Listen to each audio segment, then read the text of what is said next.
Welcome to today's Explainer. We're diving into a fascinating modern parable that completely flips the script on what it really means to win in business. We're looking at the story of Adrian Cole. This is a guy who reached the absolute pinnacle of global wealth, only to realize the view from the top wasn't exactly what he had spent his entire life expecting. So, I want you to genuinely imagine this scenario for a second. What would you actually do if you won the ultimate financial war? You totally defeated your biggest rivals, you achieved undisputed market dominance, and there was literally no one left to fight. But as the dust finally settles, the win just feels completely hollow. Well, that is exactly where our subject, Adrian Cole, found himself. Part 1. The Empty Empire. Right after the massive collapse of a rival group known as the Black Index Consortium, Adrian Cole emerged as the single most influential tech billionaire alive.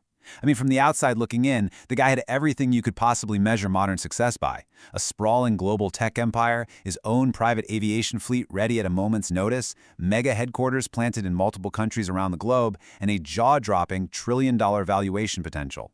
The corporate wars were over, and he had built an absolute machine of influence and capital.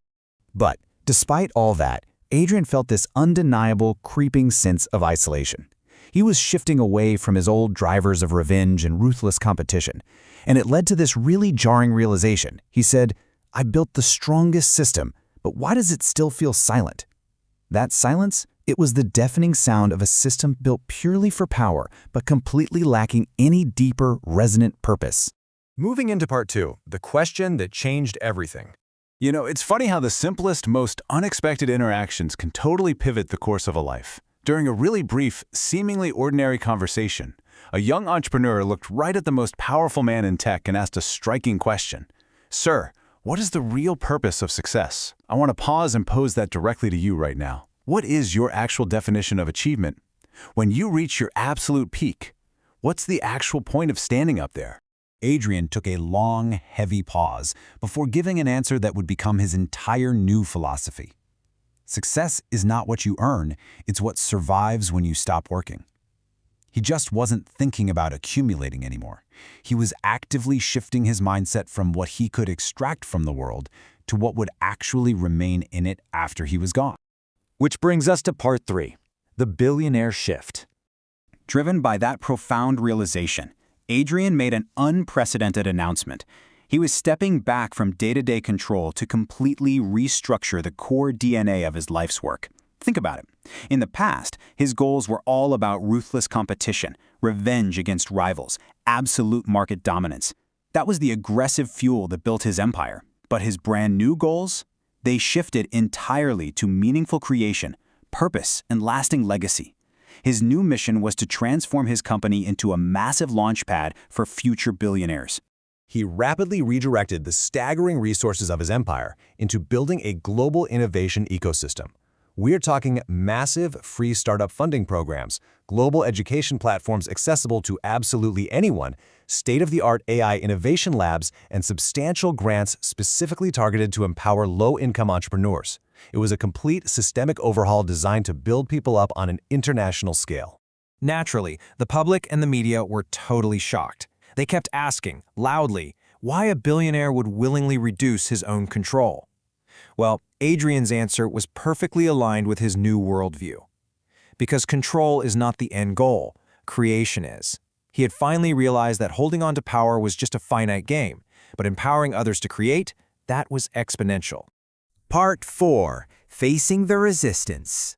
Of course, you don't just change the foundational purpose of a massive financial entity without ruffling some very expensive feathers. The pushback from his investors came swiftly.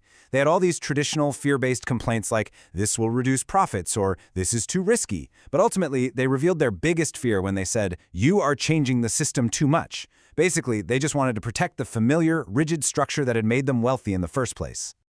But Adrian stayed incredibly firm. He offered a rebuttal to those investors that perfectly illustrates the divide between his old world and his new one. He told them, "I already won money, now I want to win impact." Winning money was no longer a challenge, a mystery, or a thrill for him. He was playing an entirely different game now, and he was focused exclusively and relentlessly on winning impact.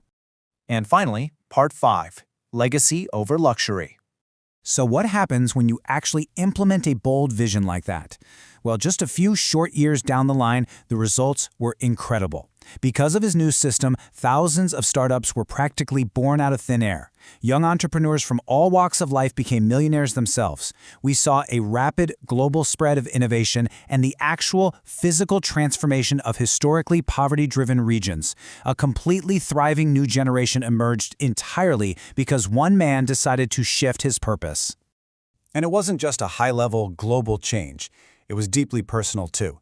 Adrian took a quiet, emotional trip back to visit his own childhood neighborhood one last time, and what he saw was the stunning physical manifestation of his legacy. The streets had completely changed. They were now filled with state-of-the-art learning centers, bustling community tech hubs, and thriving free education programs. He had fundamentally rewritten the future of his own starting line. While he was walking through his transformed old neighborhood, a young local kid walked right up to him and asked, "Did you always know you would become this rich?" Adrian just smiled, looked down at the kid, and gave this incredibly grounded, touching answer. "No, I just refused to stay where I started." It just perfectly captures his relentless, driving spirit, doesn't it? He didn't have some magic crystal ball, he just had an absolute refusal to accept the limitations he was born into. Later that night, picture this scene. Adrian is standing completely alone in his massive penthouse. There are no corporate enemies left, no market wars to fight, no pressure. There is only silence. But this time, unlike before, it's not an empty silence. Looking out over the glittering city, he arrives at his ultimate philosophical realization. I spent my life building power, but I finally understand power is useless without purpose. That deep realization led directly to his final defining speech to the globe. Imagine the entire world tuning in, listening in complete and utter silence as the most powerful tech billionaire tells them this: don't chase money, don't chase revenge, don't even chase success, chase creation. Because what you create outlives you. He was literally handing the entire world the ultimate cheat code to a meaningful life. So, Adrian's journey leaves us with some core takeaways that apply directly to your own leadership and entrepreneurial journey today. First, true success is about transformation, not just endless competition. Second, wealth without a guiding purpose is inevitably going to feel pretty empty.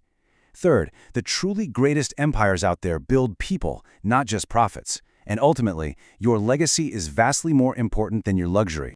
Which brings us to our final thought for today's explainer. The richest man is not the one with the most money, but the one who creates the most futures. I want to leave you with that highly provocative thought. Look at your own work, your daily goals, your own empire, no matter the size right now. Are you just making money, or are you actively creating futures? Thanks so much for joining us for this explainer, and hey, keep creating.